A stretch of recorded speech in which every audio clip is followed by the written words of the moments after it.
एक महान स्वतंत्रता सेनानी, देश के योद्धा नेताजी सुभाष पैलेस, क्या बोला तूने? नेताजी सुभाष पैलेस। अभी आपने देखा और सुना हमारी दिल्ली की प्यारी मुख्यमंत्री रेखा गुप्ता जी को। मैं अपने आप को वीडियो बनाने से रोक नहीं पाई। I am feeling so strange and amaze at the same time. आप हमेशा ऐसे कैसे कर सकते हो? आपकी ज़बान हमेशा कैसे फिसल सकती है? जिस कुर्सी, जिस ओहदे पे आप बैठे हो, वहाँ आता है एक ब्रिलियंस की एक्सपेक्टेंसी होती है।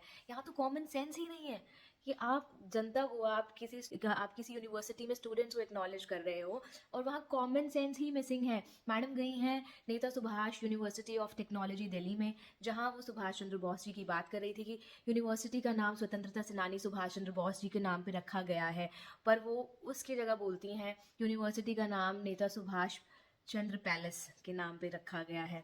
तो बड़ी अजीब सी बात है कि हमेशा AQI IQ हो जाता है, ज़ुबान फिसलती रहती है।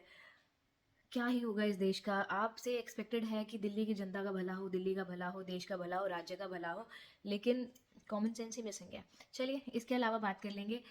इसको करेक्ट करते हुए मैं ज़रूर हमारे रिस्पेक्टेड नेता सुभाष चंद्र बोस जी की बात करूंगी और आपको थोड़ी सी इन्फॉर्मेशन देना चाहूँगी अगर आपको नहीं पता है तो नेता सुभाष चंद्र बोस स्वतंत्रता सेनानी थे। इंडियन हिस्ट्री में बहुत बड़ा कॉन्ट्रीब्यूशन रहा है, महान स्वतंत्रता सेनानी के रूप में जाने जाते हैं। कॉन्ट्रीब्यूशन ऐसे हैं कि गिनती ख़त्म ना हो। और ब्रिटिश काल में जो ब्रिटिशर्स थे उनको किसी का खौफ था तो नेता सुभाष चंद्र बोस, और उनके रडार और टारगेट पे नेता सुभाष चंद्र बोस अक्सर रहते थे। कंट्रीब्यूशन की बात करें, कुछ मेन चीज़ें मैं आपको बताऊंगी। आज़ाद हिंद फौज, जिसे इंग्लिश में इंडियन नेशनल आर्मी भी बोला जाता है, का गठन किया, का नेतृत्व भी किया। और जापान के अलायंस से, जापान के समर्थन के साथ द्वितीय विश्व युद्ध में ब्रिटिश शासन को हटाया, भारत से हटाने की कोशिश की, अपना कंट्रीब्यूशन दिया, अपना योगदान दिया। बहुत ही फेमस नारे जो आज भी हम इस्तेमाल करते हैं, जय हिंद का नारा, जय हिंद हर राष्ट्रगान राष्ट्रगीत के बाद स्कूल में, सरकारी दफ्तरों में, देश में बोला जाता है, जय हिंद नेता सुभाष चंद्र बोस जी ने दिया। उसके अलावा तुम मुझे खून दो मैं तुम्हें आज़ादी दूंगा, नेता सुभाष चंद्र बोस जी ने दिया। बहुत ही पढ़े लिखे, बहुत महान, बहुत समझदार व्यक्तित्व वाले नेताजी थे।